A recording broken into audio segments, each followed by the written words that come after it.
আচ্ছা, সবাই তো আমাকে শুনতে পাচ্ছেন, তাই না? ওকে। আচ্ছা, তো আমরা হচ্ছে আজকে আলোচনা করবো, আজকে আলোচনার একটা গুরুত্বপূর্ণ বিষয় থাকবে, সেটা হচ্ছে ডিস্ট্রাকটিভ এবং নন ডিস্ট্রাকটিভ কাজটা আসলে কি। নন ডিস্ট্রাকটিভ ওয়ে বা ডিস্ট্রাকটিভ ওয়েতে কাজ করা বলতে আসলে কি বোঝানো হয়, বা কেনই আমরা নন ডিস্ট্রাকটিভ ওয়েতে কাজ করবো বা ডিস্ট্রাকটিভ ওয়েতে কেন কাজ করব না, তাই না? এখন ডিস্ট্রাকটিভ ওয়েতে কাজ করা বলতে বোঝানো হয় যে আপনি একটা ডিজাইন করেছেন, মনে করেন আপনার কাছে একটা ডিজাইন আছে, সেই ডিজাইনটা আপনি করেছেন, এই ডিজাইনে পরবর্তীতে আপনি কোনো কিছু চেঞ্জ করতে চাচ্ছেন, সে চেঞ্জ করার মতো আপনার কোনো অপশন রাখা নাই, এইরকম কোনো কাজকে বলা হবে ডিস্ট্রাকটিভ ওয়েতে কাজ করা। কিন্তু আপনি একটা কাজ করেছেন, সেই কাজটা আপনি চাইলেও নিজের মতো করে যে কোনো সময় চেঞ্জ করতে পারবেন, যে কোনো কিছু পরিবর্তন করতে পারবেন, এটাকে কি বলা হচ্ছে? নন ডিস্ট্রাকটিভ ওয়েতে। অর্থাৎ নন ডিস্ট্রাকটিভ ওয়েতে যখন কোনো কাজ করা হয়, সেই কাজের আমাদের পুরো স্বাধীনতা থাকে, তাই না? সেই কাজে আমাদের পুরো স্বাধীনতা থাকে। বুঝতে পারতেছি তো? নন ডিস্ট্রাকটিভ ওয়েতে যখন আমাদের কোনো কাজ করা হয়, সেই কাজের পুরো স্বাধীনতা আমাদের থাকে, আমরা নিজেদের মতো সবকিছু করতে পারি। কিন্তু সেম ব্যাপারটা যখন ডিস্ট্রাকটিভ ওয়েতে করা হয় কোনো কাজ, সেই কাজের কি থাকে? আমাদের কোনো স্বাধীনতা থাকে না, আমরা চাইলেও কোনো কিছু করতে পারি না। এক্সাম্পল হিসেবে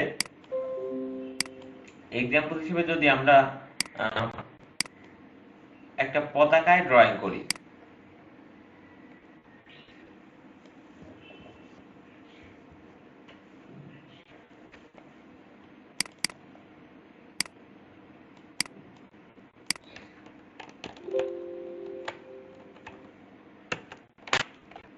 all back space control D, আমরা এখান থেকে আবার ইলিপস একটা টুলস নিচ্ছি, ড্র্যাগ করে আমরা শিফটে ক্লিক করলাম সমান্তরাল করার জন্য।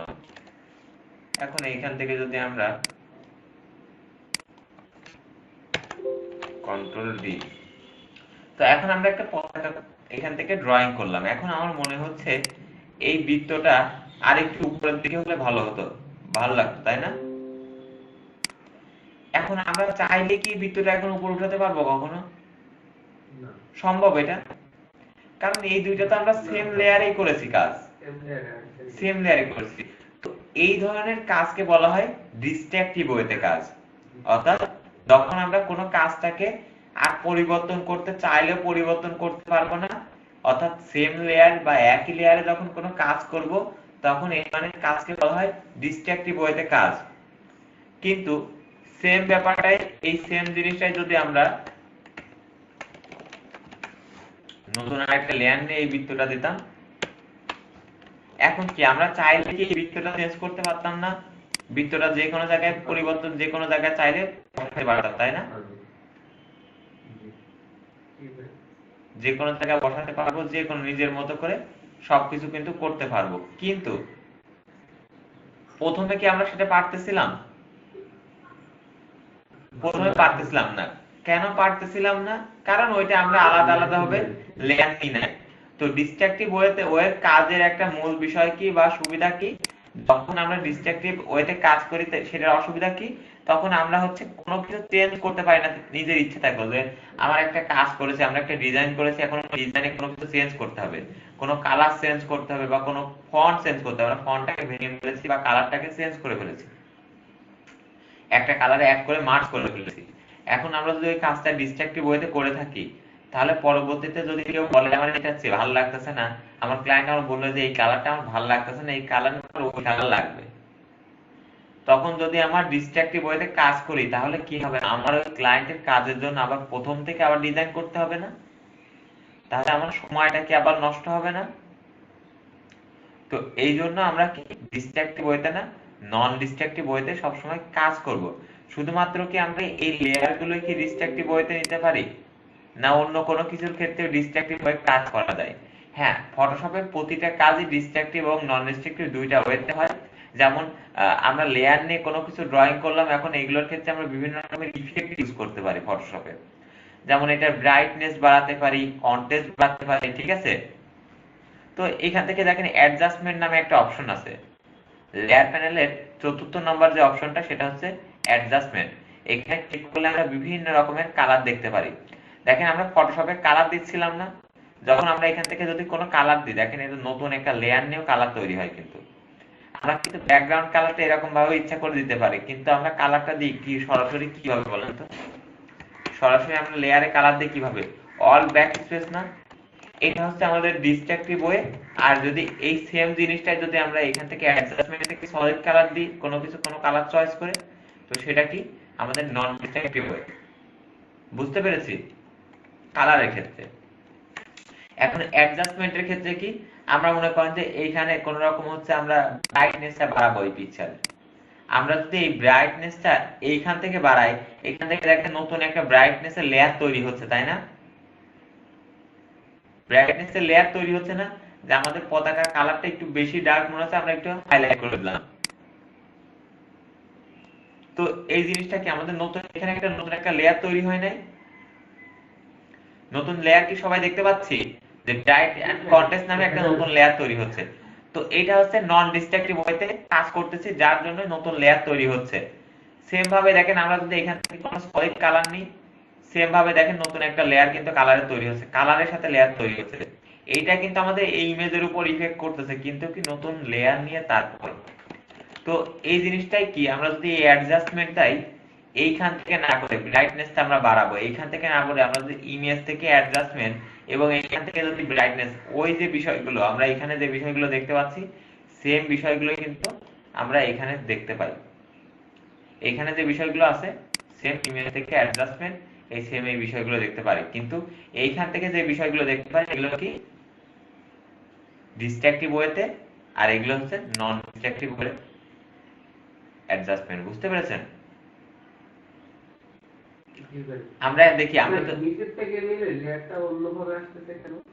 নিচেরটা নিলে বলতে হ্যাঁ, এই আপনি যেখানে ক্লিক করেছেন এখান থেকে নেন, নতুন লেয়ার ক্রিয়েট করেন, মানে সলিড কালার কেন আসতেছে? আমরা কালার দিচ্ছি, কালারটা কেন এরকম আসতেছে? আমরা বললাম না ডিস্ট্রাকটিভ ওয়েতে কাজ করতেছে, আমরা পুরো স্বাধীনতা দিচ্ছি আমাদেরকে, বুঝছেন?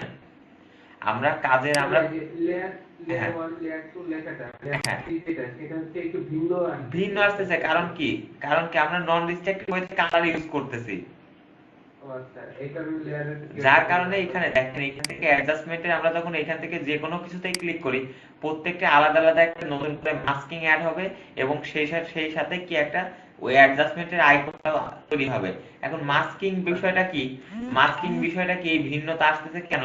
মাস্কিং নিয়ে তো এখন আলোচনা করা হয় নাই, লেয়ার মাস্ক নিয়ে যখন আলোচনা করব তখন এই বিষয়টা বুঝতে পারবো যে আসলে এটার সাথে যে অ্যাড হচ্ছে এটা আসলে কি, তাই না? যখন মাস্ক নিয়ে আলোচনা করব তখন বুঝতে পারবেন যে এটা কেন থাকে বা এটার কি কাজ। তো আমরা নন ডিস্ট্রাকটিভ ওয়েতে যখন কাজ করি তখন আলাদা আলাদা ভাবে এভাবে ফোল্ডার কিন্তু অটোমেটিক তৈরি হয়ে যাচ্ছে, তাই না? নতুন নতুন লেয়ার কিন্তু তৈরি হয়ে যাচ্ছে। কিন্তু এই সেম কাজটা যদি আমরা ইমেজ থেকে অ্যাডজাস্টমেন্ট এখান থেকে আমরা ব্রাইটনেস বা হিউ কোনো কিছু বাড়াই, ঠিক আছে? যেমন আমরা এখান থেকে ব্রাইট এবং কন্ট্রাস্ট এটা বাড়াচ্ছি, ব্রাইটনেস এখান থেকে বাড়াচ্ছি, এইটা ইমেজের উপর সরাসরি ইফেক্ট করতেছে। আমরা যদি এখন ওকে সিলেক্ট করে দিই, আমরা এটাকে বাড়ালাম, আর এখন যদি আমরা ওকে করে দিই, ঠিক আছে, বাড়ায় যদি আমরা এটা ওকে করে দিই, যেমন আমরা এইটা সিলেক্ট করে আমাদের লোগোটা একটু হাইলাইট মনে দরকার, আমরা যদি এইভাবে ওকে করে দিই, বেশি দিয়ে দিচ্ছি, সমস্যা নেই, আমরা বেশি দিয়ে দিচ্ছি, এখন ওকে করে দিচ্ছি। ওকে করে দিলে আমি এটা কিন্তু আর কোনো চেঞ্জ করতে পারবো না। কিন্তু সেম বিষয়টা এই ব্রাইটনেস এর ব্যাপারটা যদি আমরা অ্যাডজাস্টমেন্ট থেকে যদি আমরা এখান থেকে ব্রাইটনেস বাড়াই, আমরা দিয়ে দিছি এত ভুল করে, ঠিক আছে, কেটে দিছি।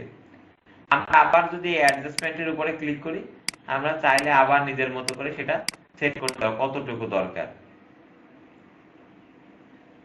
বুঝতে পারছেন বিষয়টা? তাহলে ডিস্ট্রাকটিভ ওয়েতে কাজ করার সুবিধা অসুবিধা কি বুঝতে পেরেছি? ডিস্ট্রাকটিভ ও নন ডিস্ট্রাকটিভ ওয়েতে কাজ করার সুবিধা অসুবিধা। তো ডিস্ট্রাকটিভ ওয়েতে যখন আমরা কাজ করি, কাজ করলে আমাদের সমস্যাটাই বেশি পড়তে হয়, তাই না? কিন্তু যখন নন ডিস্ট্রাকটিভ ওয়েতে কোনো কাজ করি তখন কি আমাদের সুবিধা সুযোগ সুবিধা বেশি থাকে সবকিছু, তাই না? নিজের স্বাধীনতা থাকে। ভুল হলেও সেটাকে সংশোধন করার সুযোগ থাকে খুব সহজে। আর ডিস্ট্রাকটিভ ওয়েতে যদি ভুল, কাজের ক্ষেত্রে কখন কোনটা ব্যবহার করব? কাজের ক্ষেত্রে নন ডিস্ট্রাকটিভ ওয়েতেই কাজ করতে হবে আমাদের। প্রত্যেকটা ভিন্ন ভিন্ন লেয়ারে অ্যাডজাস্টমেন্ট কালার গুলো এখান থেকে আমাদের অ্যাডজাস্টমেন্ট থেকে এই কালার গুলো ইউজ করতে হবে, বা অ্যাডজাস্টমেন্ট থেকে আমাদের যেগুলো দরকার সব এগুলো এখান থেকে ইউজ করতে হবে, যেন পরবর্তীতে আমার প্রয়োজন হলে আমরা নিজের প্রয়োজন অনুযায়ী যে কোনো কিছু চেঞ্জ করতে পারি, তাই না?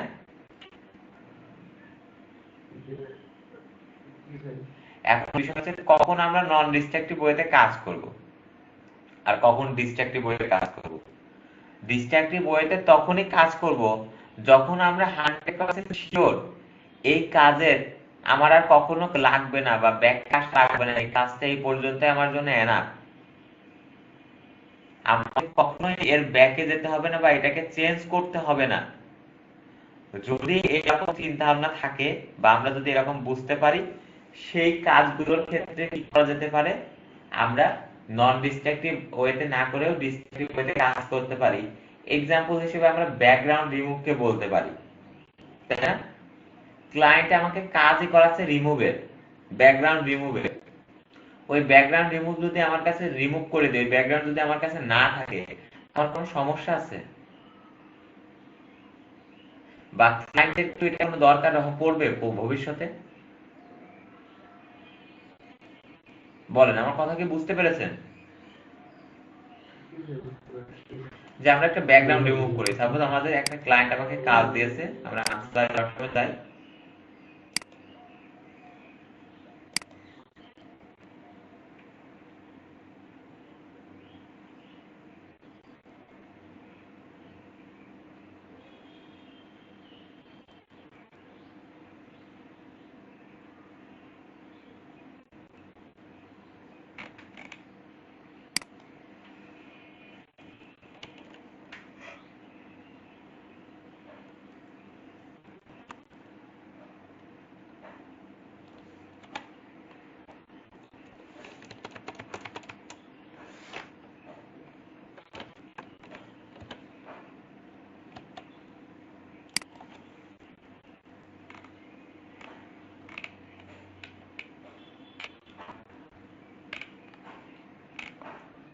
ক্লায়েন্ট আমাকে বলেছে এই আমটার ছবি আমাকে, ছবি থেকে ব্যাকগ্রাউন্ড আমাকে রিমুভ করে দিবা, আপনার ক্লায়েন্ট আপনাকে বলেছে।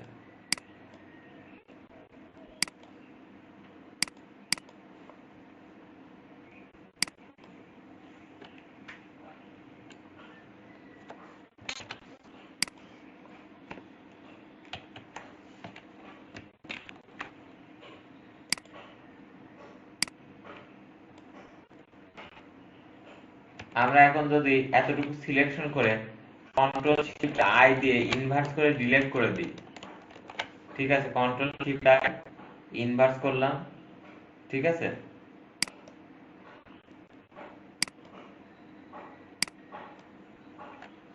0.5 যদি আমি ফেদার দিই,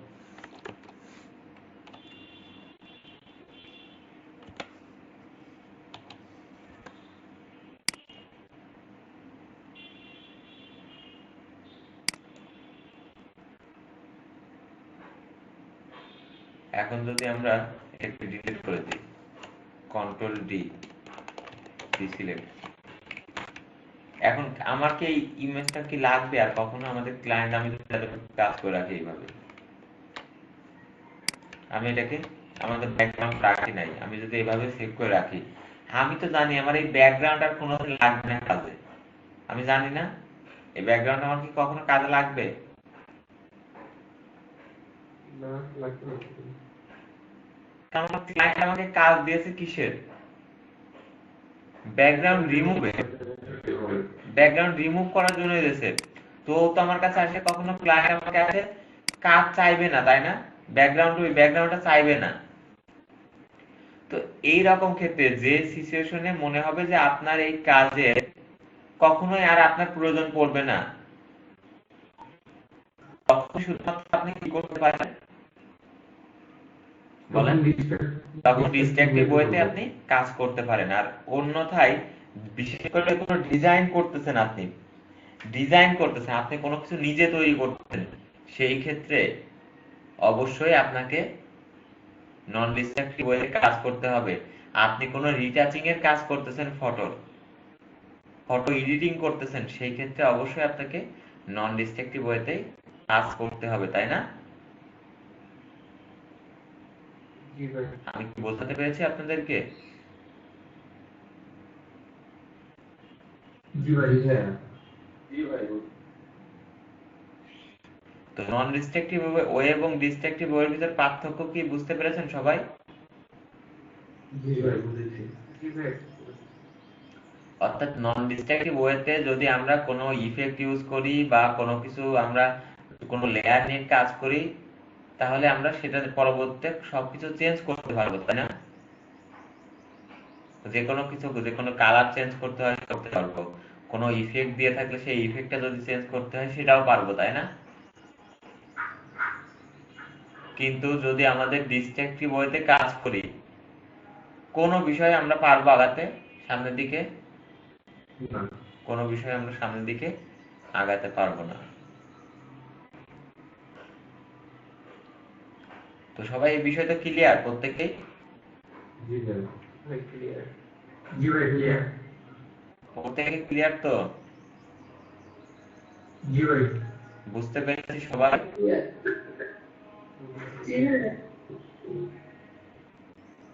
সবাই বুঝতে পেরেছি তো ডিস্ট্রাকটিভ ওয়ে এবং নন ডিস্ট্রাকটিভ ওয়ে কি?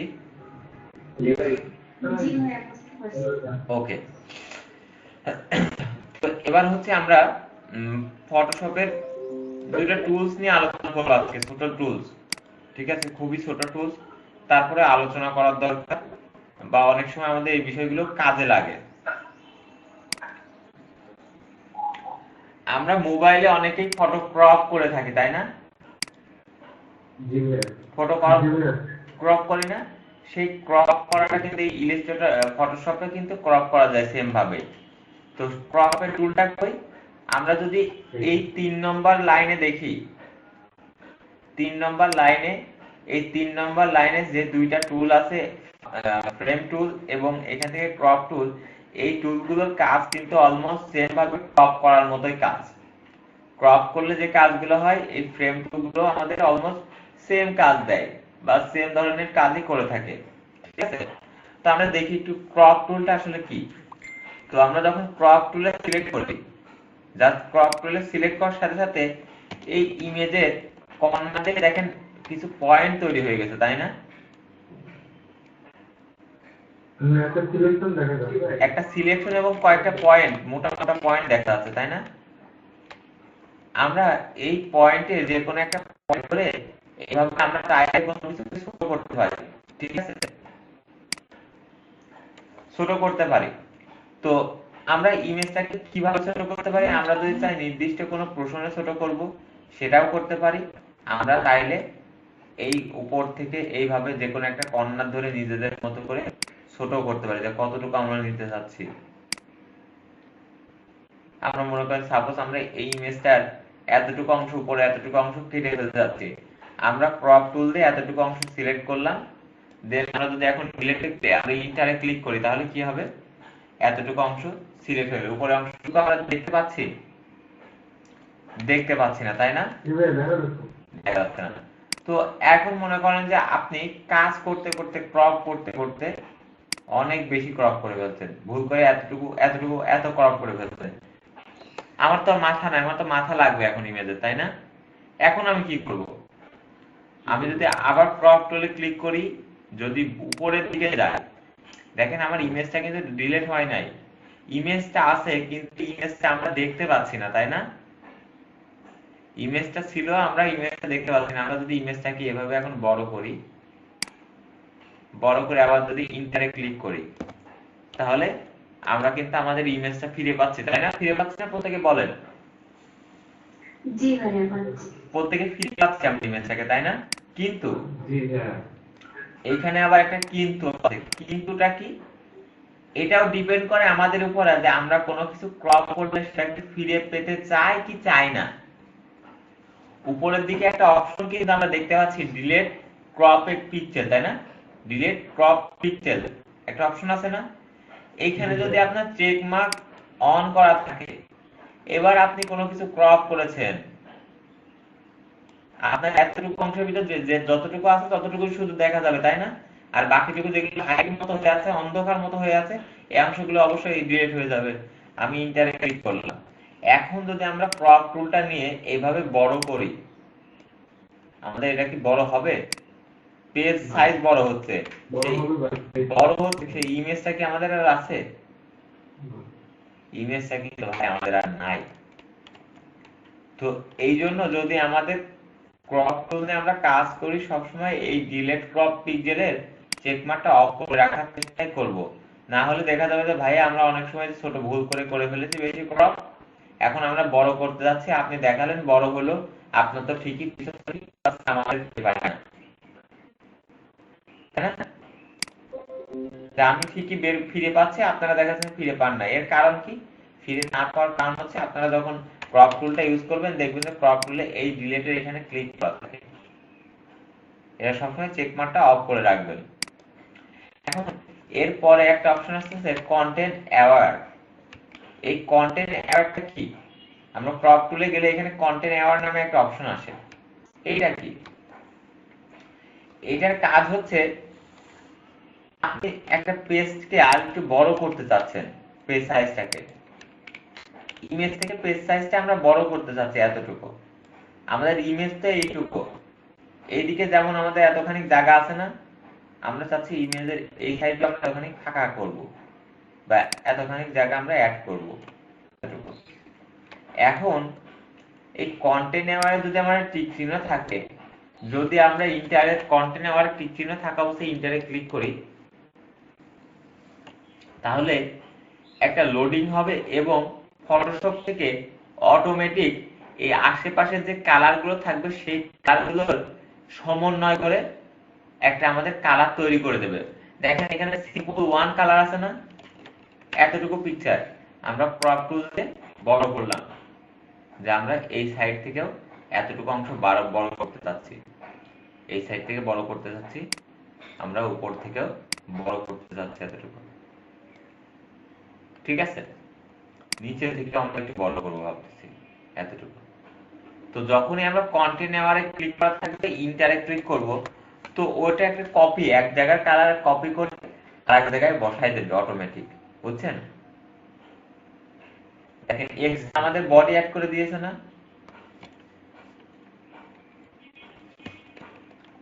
বুঝতে পারতেছেন আমাদের কি ছিল, কতটুকু অংশ অ্যাড করছে? এই যে বুঝতে পারবেন।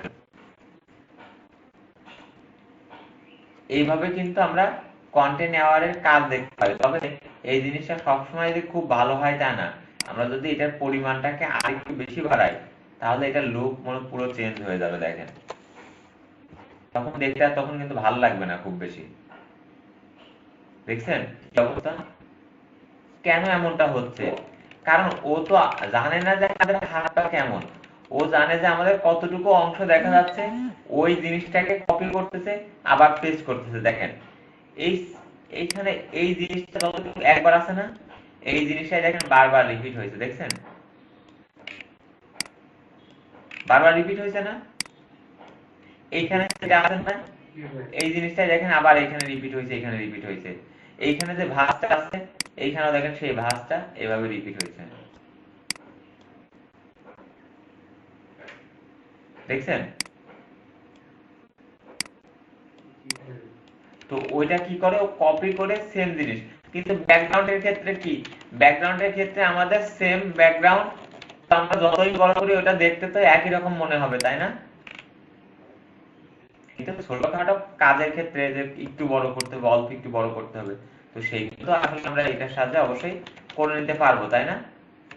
কন্টেন্ট অ্যাওয়ার এই ক্ষেত্রে আমরা কাজে লাগাতে পারবো। কিন্তু যে আমাদের যদি অনেক বেশি বড় করতে হয়, অনেক কাজ করতে হয়, সেই কাজ সবসময় আমরা কন্টেন্ট অ্যাওয়ারটা অফ করে রাখবো, ইমেজটাকে আমরা ডিলেটটাও অফ করে রাখবো, পিক্সেল ডিলেট করা পিক্সেলটা অফ করে রাখবো, এবং এইভাবে আমরা কাজ করব। তাহলে আমাদের নিজের ইচ্ছা মতো, নিজের স্বাচ্ছন্দ্য মতো আমরা কালার আমরা চেঞ্জ করতে পারবো, এবং পরবর্তীতে যদি মনে হয় আমাদের ব্যাক দরকার, ততটুকু আমরা আবার ক্রপ টুলে ক্লিক করে আমরা ততটুকু আবার ব্যাকেও নিয়ে আসতে পারবো, তাই না? বুঝতে পেরেছি সবাই এই বিষয়টা? জি ভাই, জি ভাই। রেজলিউশনটা সেম থাকে? হ্যাঁ, রেজলিউশনটা সেম থাকে। আসলে রেজলিউশনটা ডিপেন্ড করবে আপনি যে পেজ সাইজটা নিয়েছেন সেটার উপরে। আমরা যখন এখান থেকে পেজটা নিই, তাই না, ফাইল থেকে নিউ, যখন আমরা পেজ রেজলিউশন যদি এখান থেকে 300 করা থাকে তাহলে রেজলিউশন সবসময় 300 থাকবে। যদি ইমেজের রেজলিউশনটা 300 থাকে তাহলে ইমেজের রেজলিউশন ঠিক থাকে। ইমেজ সাইজ রেজলিউশনটা যদি 300 করে দেন, এখান থেকে রেজলিউশনটা যদি 72 থাকে 72, 300 থাকলে 300 রেজলিউশন অনুযায়ী কাজ করবে। ততটুকু অনুযায়ী আমরা দেখতে পারবো। বুঝতে পেরেছেন? আমরা এটা রেজলিউশন বাড়াই, যদি আমরা এটা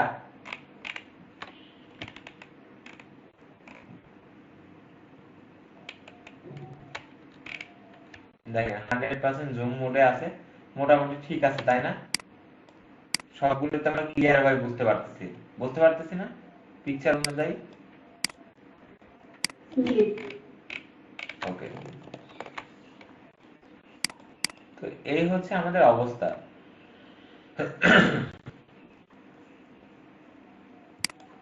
ক্রপ টুলের আরো বেশ কিছু অপশন আছে। এরপরে যে অপশনটা আছে সেটা আছে গাইড। তা আমরা এখন এখান থেকে বিভিন্ন রকমের গাইড দেখতে পারি। আমরা যখন ক্লিক করি তখন এই যে তিনটা ভাগে সমানভাবে বিভক্ত হয়ে গেছে না, এখান থেকে অনেক রকমের কিন্তু গাইড আছে। দেখছেন, আপনি ছোট ছোট গাইড নিয়ে আপনি যখন হিউজ ডিটেলস অনুযায়ী আপনি কাজ করতে চাচ্ছেন, অ্যাকুরেট ভাবে কাজ করতে চাচ্ছেন, পিক্সেল বাই পিক্সেল কাজ করতে চাচ্ছেন, তখন আপনি এই গাইড নিয়ে কিন্তু কাজ করতে পারবেন। যে আমি উপরেও যতটুকু খুব বেশি চাচ্ছি একটা গ্রাফ পেপারের মতো বক্স আপনার সামনে কিন্তু চলে আসবে, তখন আপনি এটা ইউজ করে কিন্তু কাজ করতে পারবেন খুবই সহজে। ঠিক আছে? আপনার যদি এটাকে ডায়াগোনাল আকারে নিতে চান, এভাবে ডায়াগোনাল আকারেও সমান্তরাল ভাবে, যে এটা আমরা মাঝখানে রাখবো, তাই না, নাকের পাড় রাখবো, তাহলে দুই সাইড থেকে সমান আসবে, এরকম এভাবে কিন্তু আপনি কাজ করতে পারেন, কোনো সমস্যা নেই। আমরা নাকটাকে এই ডায়াগোনালের মাঝখানে রাখলাম, রেখে আমরা এটাকে ইন্টার করবো, তাহলে সমান্তরাল ভাবে কাটা হবে, কোনো বুঝতেছি। তো এইভাবে কিন্তু আমরা কাজ করতে পারবো। অথবা আমরা এখানে কিন্তু আরো বেশ কিছু এরকম অপশন আছে, আপনারা দেখলে বুঝতে পারবেন। গোল্ডেন রেশিও বা হচ্ছে আমাদের হচ্ছে গোল্ডেন স্পাইরাল, আমরা এটাকে স্পাইরাল আকারে নিতে কাটতে পারি চাইলে। এটা তখন আমরা যদি এখন এটাকে রোটেট করি, এটা কি স্পাইরাল আকারে দেখো কাটবে, দেখছেন?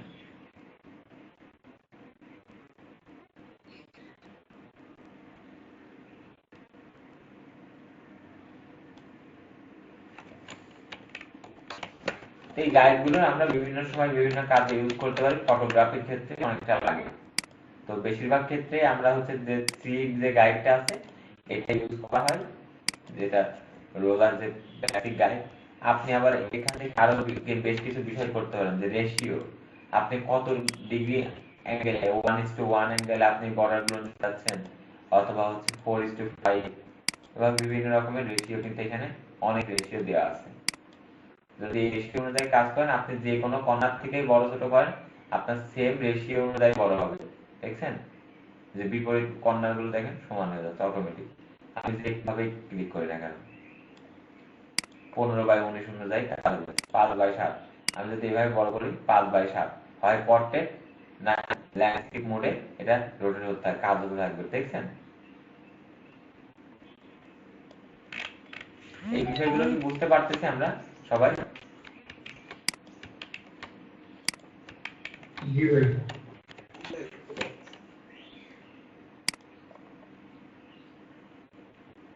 এখন আপনি মনে করেন যে অনেক কাজ করেছেন, এখন এইগুলোকে যদি আমি চাই, আমি আবার ডিফল্ট মোডে চাই, আমরা এখান থেকে রেশিওতে ক্লিক করবো এবং এখানে যে ক্লিয়ার লেখা না, অবশ্যই ক্লিয়ারে ক্লিক করতে হবে। দেন আপনি আবার আপনার নিজের মতো করে যেভাবে ইচ্ছা সেভাবে আপনি পেজ সাইজটা নিতে পারবেন। যে কোনো কর্নার উপরে ক্লিক করে উপরে, সাইডে ক্লিক করে সাইডে বাড়াতে পারবেন, নিচে ক্লিক করে নিচে বাড়াতে পারবেন, যে কোনো কর্নারে ক্লিক করলে সমান্তরাল এটা ছোট করতে পারবেন। আবার ইন্টারে ক্লিক করেন, এখন আপনার কাজ হয়ে গেল। বুঝতে পেরেছেন? এখন এই ইসের ভিতরে আমাদের ক্রপের মধ্যে আরেকটা অপশন আছে, সেটা হচ্ছে স্টেন্স। এটার কি কাজ করে? তো আমরা এটার জন্য আমরা যদি নতুন একটা এক্সাম্পল দেখি,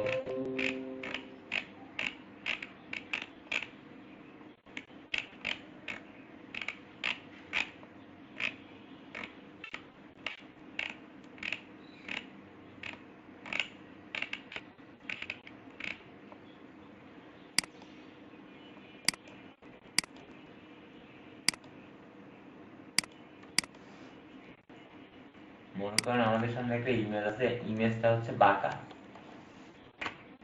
ঠিক আছে?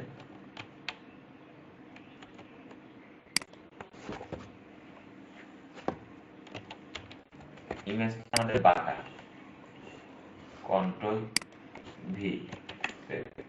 ইমেজটা এখানে সোজা আছে না, আমরা একটু বড় করে ইমেজটাকে ট্রান্সফর্ম টুল দিয়ে একটু বড় করলাম, বড় করে হালকা একটু এভাবে বাঁকা করে দিলাম, বুঝছেন? ইমেজটা সাপোজ আমরা ফটোশপে ওপেন করেছিলাম, যেটা নিয়ে এসেছিলাম সেটা এরকম বাঁকা ইমেজ, আমরা কল্পনা করে দিতে পারবো না এটা বাঁকা ইমেজ। এখন বাঁকা ইমেজ কোথায় খুঁজে বেড়াবো? এখন আমাদের অনেক সময় থাকে ইমেজ গুলো এরকম বাঁকা থাকে, আমরা এই ক্রপ টুলের সাহায্যে ইমেজটাকে সোজা করতে পারি। ক্রপ টুলে যে যদি স্টেন্সের এখানে ক্লিক করেন, ক্লিক করে আপনি যে পয়েন্ট থেকে যে পয়েন্ট পর্যন্ত সোজা করতে চাচ্ছেন সেই পয়েন্টে যে আপনি ছেড়ে দেন।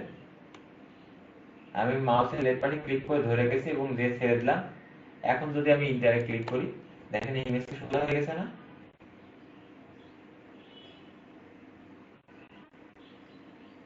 এটা আবার একটু দেখেন, এটা ইমেজটা বাঁকা আছে না? এখন আমরা ক্রপ টুলে যাব, ক্রপ টুলে সিলেক্ট করতে এই যে উপরে এখানে স্ট্যান্ডার্ড যে অপশনটা না, এইখানে ক্লিক করব, আইকনের উপরে একটা ক্লিক করলাম, ক্লিক করার পর দেখেন আমাদের ক্রপ এর সাথে একটা ওই আইকনটা চলে আসছে। এখন যেখান থেকে বাঁকা আছে, যেখান থেকে আমরা সোজা করতে যাচ্ছি, আমাদের এইটা এইভাবে বাঁকা না, এই আমরা এই পাথরটা সোজা করতে চাচ্ছি না, পাথরের এই মাথা থেকে ক্লিক করে আমরা এই মাথায় যে ছেড়ে দিলাম, আমাদের ইমেজ কিন্তু সহজ সোজা হয়ে গেছে। আমরা এটারে ক্লিক করলাম, আমাদের কাজ ওকে। বুঝতে পেরেছেন? জি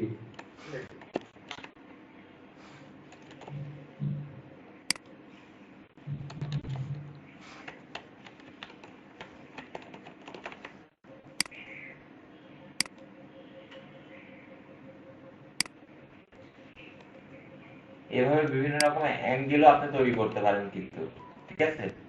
যে অ্যাঙ্গেলে চান সেই অ্যাঙ্গেল আপনি এভাবে তৈরি করতে পারবেন। ভাইয়া বলেন। জি বলেন। সাথে আপনি বলেন, আপনার কথা শুনতে পাচ্ছি না। আপনারা কি আমার কথা শুনতে পাচ্ছেন? জি ভাই, জি ভাই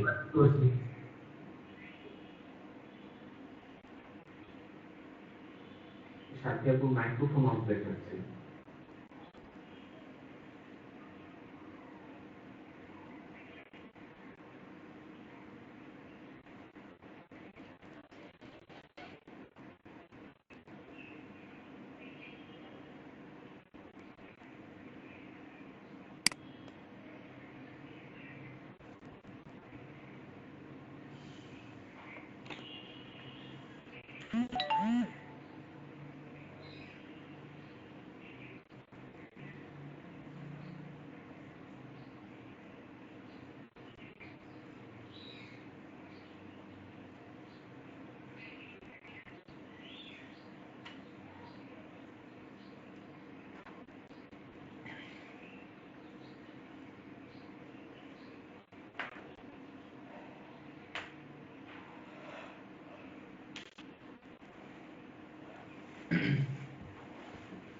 আচ্ছা ঠিক আছে, যখন আসে তখন দেখা যাবে বিষয়টা। তো ক্রপ টুলের এই ব্যাপারটা কি আমরা বুঝতে পেরেছি সবাই? ক্রপ টুলের এতটুকু অংশ কি আমরা সবাই বুঝতে পেরেছি? জি ভাইয়া খুবই ছোট টুল, তারপরে মজার কাজ করা যায়, তাই না? এবং খুবই কাজে আসে অনেক সময় আমাদের।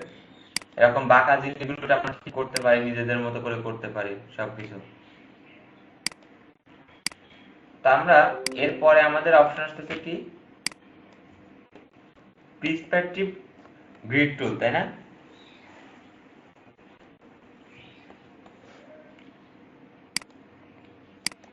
প্রিসপেক্টিভ ক্রপ টুল, এই টুলটার কাজ কি?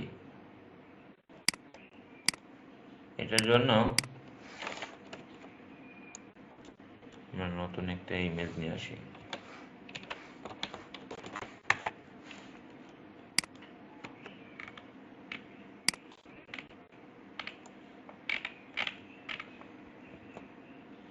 আচ্ছা, আমরা এই ইমেজটা কপি করি।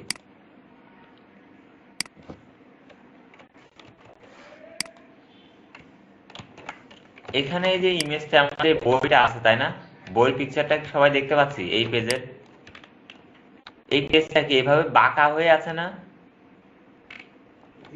আমরা যদি এই পার্সপেক্টিভ ক্রপ টুলের সাহায্যে এই কর্নার গুলোতে, প্রত্যেকটা কর্নারে আমি একটা একটা করে ক্লিক করতেছি, দেখেন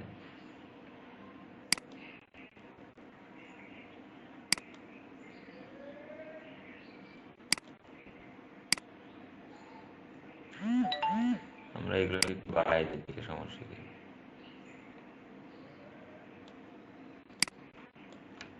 ক্লিক করলাম না, এখন এই দেখেন এই পয়েন্টগুলোকে ধরে আমরা অনেক সময় ছোট বড় করতে পারি, বা অ্যাঙ্গেলগুলো যদি অ্যাঙ্কার পয়েন্টগুলো আমাদের ঠিক করতে হয়, এই পয়েন্টগুলো ক্লিক করে আমরা এইভাবে সমান্তরাল করতে পারি। এবার আমরা যখন এটাকে ইন্টারে ক্লিক করব তখন কি হবে, এই ব্যাকা অংশটা সোজা হয়ে সরাসরি আমাদের বইটা কি হচ্ছে, নতুন রূপ চলে আসতেছে, তাই না? দেখছেন কেমন ছিল বইটা, এখানে শুয়ে ছিল তাই না? এখন কি আমাদের নিচের অবস্থায় আছে না? আমরা আরো যদি দু একটা এক্সাম্পল দেখি।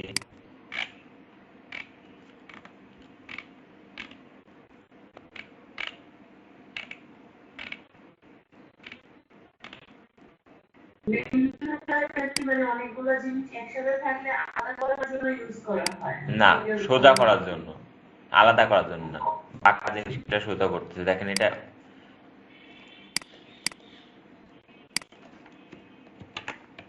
এখান থেকে এই পেজটাকে আমরা সোজা করতে যাচ্ছি শুধু নিয়ে। আমরা যদি এই পেজটাকে এইভাবে সিলেকশন করি,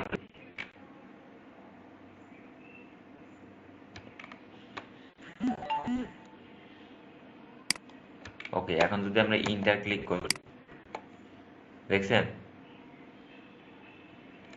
আগে কেমন ছিল এরকম, এখন কি রকম বুঝতে পারতেছি আমরা? এগুলো তো পেজ কাটা, যার জন্য পারফেক্ট ভাবে এখানে এক্সট্রা অংশ দেখা যাচ্ছে। যদি এই পেজগুলো কাটা না থাকতো, এক্সাম্পল হিসেবে এই ইমেজটা হতে পারে, ইমেজটার একটা ভালো অংশ আছে।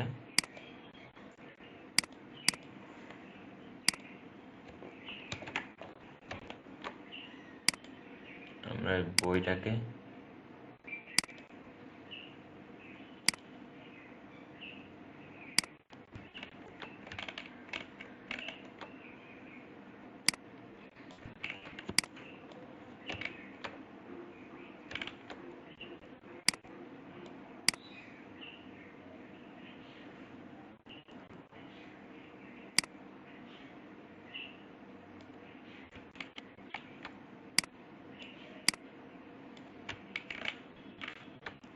এবার যদি আমরা মুভ টুলে বা অন্য কোনো টুলে ক্লিক করি, এখান থেকে ক্রপের অপশন আসে, বা আমরা কি করতে পারি, আমরা মুভ টুলে না যে ক্রপ টুল দিয়ে যদি আমরা সিলেকশন করে আমরা যদি ইন্টারে ক্লিক করি তাও তো হবে, তাই না?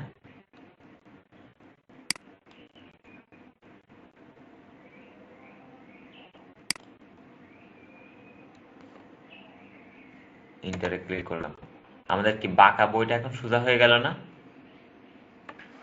বইটা কিভাবে ছিল দেখছেন, আর এখন কি আছে, আমরা কি বুঝতে পারতেছি বিষয়টা? হয় কি আমরা অনেক সময় কোনো ডিজাইন দেখে ডিজাইনের প্র্যাকটিস করতে যাই, ডিজাইনগুলো থাকে মোকআপের ভিতরে। যেমন গ্রাফিক্স রেবার থেকে যদি আমরা একটা এক্সাম্পল দেখি,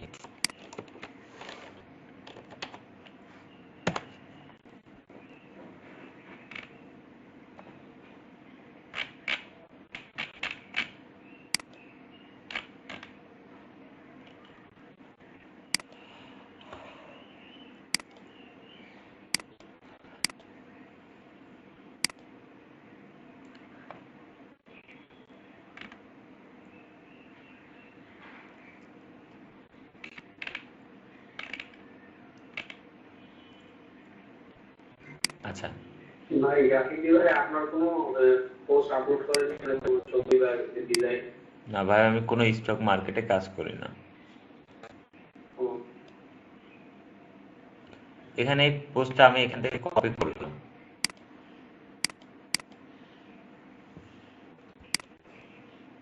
আমি এই ডিজাইনটা আবার ডিজাইন করতে চাচ্ছি, রিডিজাইন করতে চাচ্ছি। কপি করলে তো হবে না, মেলা বড় ইমেজ, আমরা ক্রপ করে নিয়ে আসি।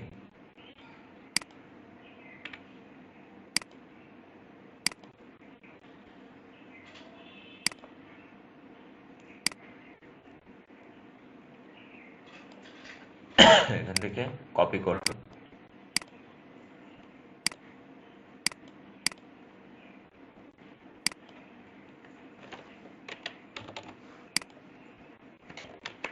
কপি হয় নাই।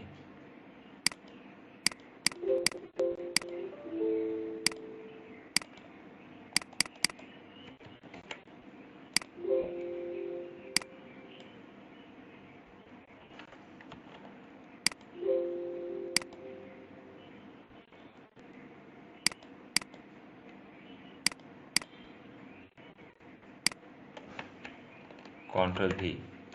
এখন আমরা চাচ্ছি এই ডিজাইনটাকে সোজা করে আমরা এই ডিজাইনের মতো একটা ডিজাইন করব, প্র্যাকটিস করব, প্র্যাকটিসের জন্য। তো আমরা কি করতে পারি, এই পয়েন্টে যদি একটা ক্লিক করি, নেক্সট পয়েন্ট এইখানে একটা ক্লিক করি, এইখানে একটা জুম করে বাইরে যদি থাকে বাইরে থেকে একটু ভেতরের দিকে দিয়ে দিই।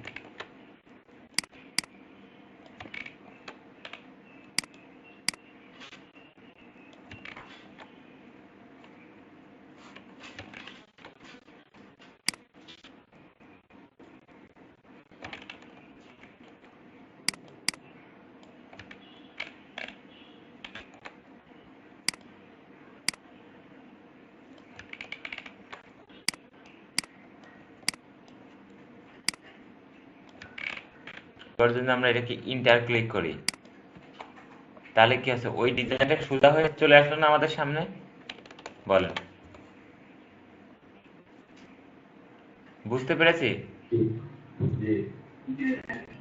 কিভাবে কাজ করে এগুলো? সবাই কি ক্লিয়ার বুঝতে পারতেছে এই বিষয়গুলো কিভাবে কাজ করে?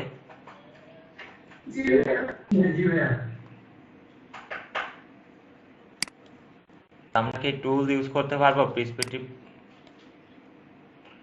গ্রিড টুল বা পার্সপেক্টিভ ক্রপ টুল?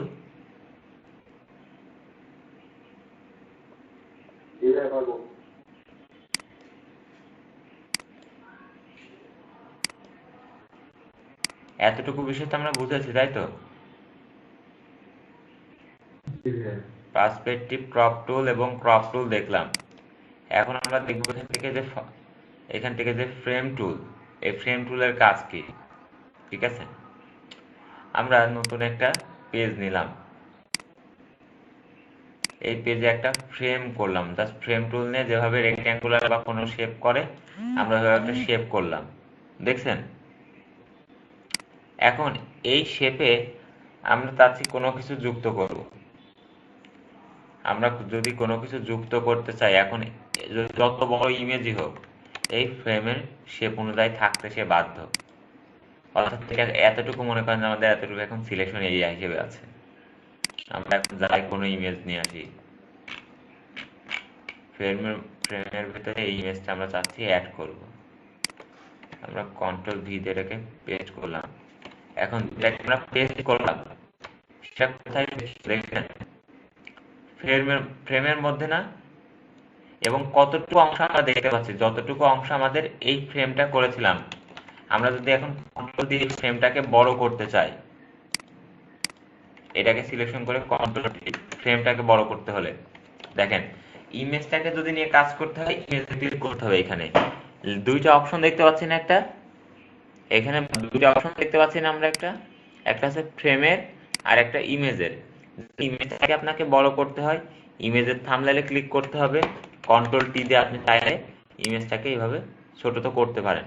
কিন্তু আমি চাচ্ছি ইমেজটাকে ছোট করব না, আমি আমার যে ফ্রেমটা আছে সেই ফ্রেমটার একটু রিসাইজ করব। তো আমরা কি করব, এই ফ্রেমে ক্লিক করব, কন্ট্রোল টি। ফ্রেমটাকে যদি আমরা এভাবে বড় করি, বড় করতে পারবো না, আমি তীর ধরে নিচের দিকে বড় করতেছি। যে কোনো একটা কর্নার যদি আমাদের ছোট বড় করতে হয়, কন্ট্রোল নিয়ে আসে, মনে আছে তো আমাদের? কন্ট্রোল টি, আমরা এখানে ক্লিক করে কন্ট্রোল টি তে ক্লিক করলাম, আমাদের ট্রান্সফর্ম টুলটা আসলো। এখন ট্রান্সফর্ম টুল যদি যে কোনো একটা কর্নার নিয়ে টানাটানি করতে হয়, তাহলে কি করতে হয়, শিফট ধরে যে কোনো একটা পয়েন্ট থেকে নিয়ে যেতে হয় যে পয়েন্টটা চাচ্ছি। আমরা এতটুকু চাচ্ছি, তাহলে কি হলো, এই যে আমাদের ফুল ইমেজটা, সেই ইমেজটা আমাদের এতটুকু অংশের মধ্যেই সীমাবদ্ধ থেকে গেল। আমরা এখন এটার সাথে আরো অনেক কিছু করতে পারি। কি করতে পারি, আমি যদি এটা চারপাশে কোনো কালার অ্যাড করতে চাই, স্ট্রোক, সেটাও কিন্তু করতে পারি। আমরা যদি এখানে ডবল ক্লিক করি, এখানে এটার প্রপার্টিজ ওপেন হয়। প্রপার্টিজ ওপেন হয়, এখান থেকে আমরা সেম ভাবে পিকচারের হচ্ছে যেভাবে কন্ট্রোল দিয়ে ট্রান্সফর্ম করলাম, হাইট এবং ওয়াইড চাইলে বাড়াতে পারি, এবং এক্স ওয়াই কত অক্ষে বাড়াবো সেটাও করতে পারি। দ্বিতীয় কি করতে পারি, আমরা এখান থেকে আমরা লেয়ার, এখানে স্ট্রোক অর্থাৎ একটা কালার কিন্তু চার সাইডে এটা অ্যাড করতে পারি। তো এখান থেকে কি কালার আমরা অ্যাড করব, এখান থেকে কালার প্যানেলে ক্লিক করে আমরা যদি চাই কোনো কালার এখানে অ্যাড করতে, সেটা কিন্তু এরকম অ্যাড করতে পারবো। ওকে, এটা আমরা পিঙ্ক কালার সাপোজ অ্যাড করতেছি, স্ট্রোকটা দিলাম 4। এখন যদি আমরা এখানে যখন অন্য কোনো জায়গায় ক্লিক করি, এখন এখানে তো দেখবো এখানে একটা স্ট্রোক কালার অ্যাড হয়ে গেছে অটোমেটিক, তাই না? আমরা কালার সাইজটা যদি বাড়াই, তাহলে কারণ ফ্রেমের মতো একটা কালার অ্যাড হয়ে যাচ্ছে না? ফ্রেমটা মনে করেন থাকে হোয়াইট কালার, আমরা হোয়াইট কালার যদি এখানে দিই, হোয়াইট না দিয়ে একটু গ্রে কালার দিই,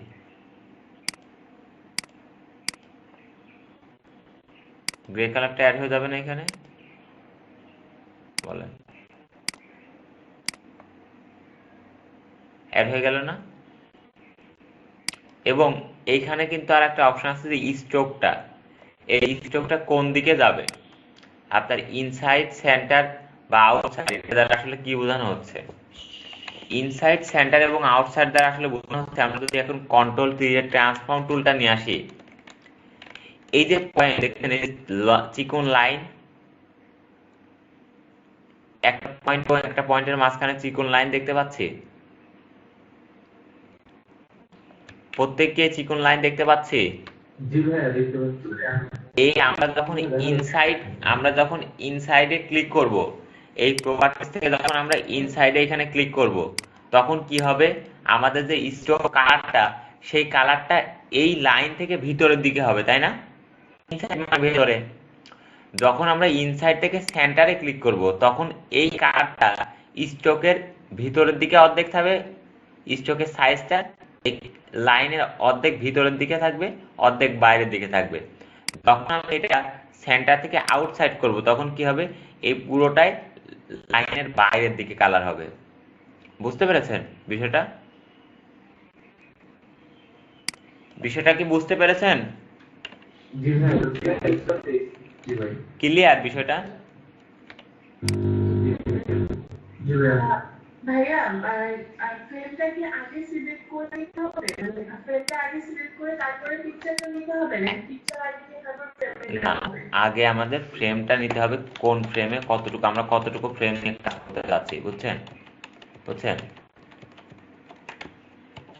আমাদের ইমেজটা যদি থাকে এইভাবে, আমরা যদি ফ্রেম নিই, এই ইমেজের উপর ফ্রেম নিই সাপোজ, কাজ হবে? কোনো কাজ হচ্ছে? কাজ কিন্তু হবে না। না। কাজ তখনই হবে যখন আমরা এই ইমেজটাকে এই ফ্রেমের সাথে অ্যাড করব।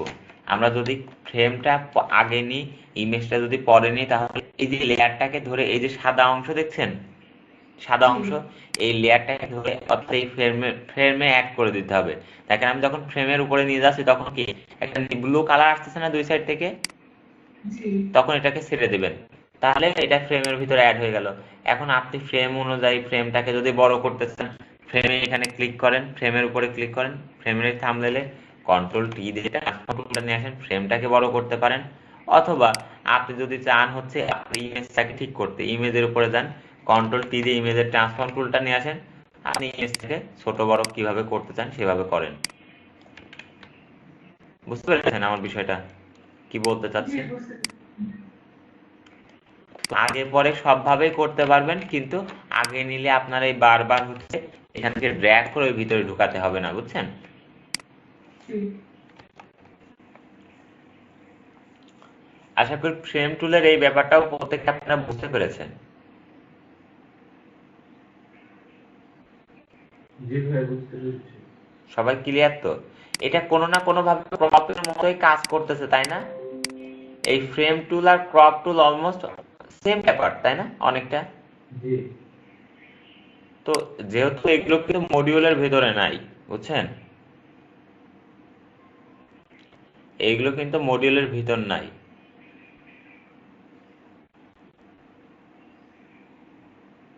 তারপরেও আমি এই বিষয়গুলো নিয়ে আলোচনা করতেছি আপনাদের শেখানোর জন্য, যেন এইখান থেকে যখন বের হন সব কিছু জানতে পারেন। আপনার কাছে কেউ যদি একটা বিষয় শিখতে চায়, আপনি যেন ওই বিষয় সম্পর্কে তাকে বলতে পারেন, শেখাতে পারেন।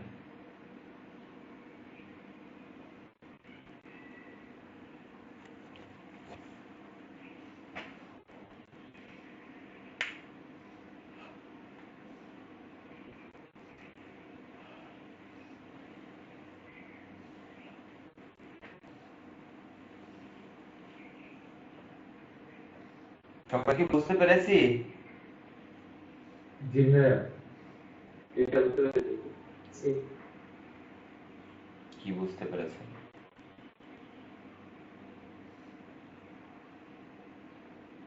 কি বুঝতে পেরেছেন? এটা দেখতে হলে এখন একটু প্র্যাকটিস করলে ইনশাআল্লাহ ক্লিয়ার হবে। আমাদের এই ছোট ছোট টুলস গুলোর কিন্তু পরবর্তীতে কাজে লাগবে বিভিন্ন ডিজাইনের ক্ষেত্রে, বিভিন্ন কাজের ক্ষেত্রে। এই টুলস গুলো কিন্তু প্রত্যেককে প্র্যাকটিস করবেন। বাসায় বসে যদি প্রত্যেকে প্র্যাকটিস না করেন তাহলে কিন্তু ধরতে পারবে না ভালোভাবে। আমি যে বিষয়টা দেখাবো সেই বিষয়টা নিজে নিজে আরো চেষ্টা করতে হবে বেশি। যত বেশি চেষ্টা করবে তত ভালো শিখতে পারবে।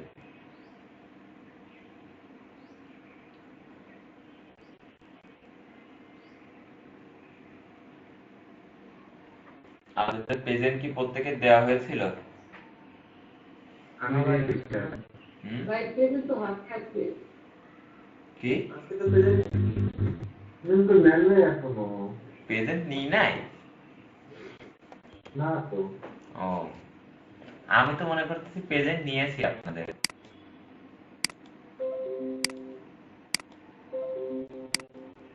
এই বিষয়গুলো একটু প্র্যাকটিস করবেন প্রত্যেকেই। হোমওয়ার্ক আপনাদের গ্রুপে কি আপলোড করব? ও, আপনাদের যা মন চায় এরকম কি আমি প্রতিদিন বলে দিতে হবে নাকি? প্রত্যেকটা কাজ যে রিলেটেড কাজ দেখানো হবে ওই রিলেটেড কাজ এবং ওইটার সাথে আগে যে কাজগুলো হচ্ছে সেইগুলো একটা কাজ করবেন।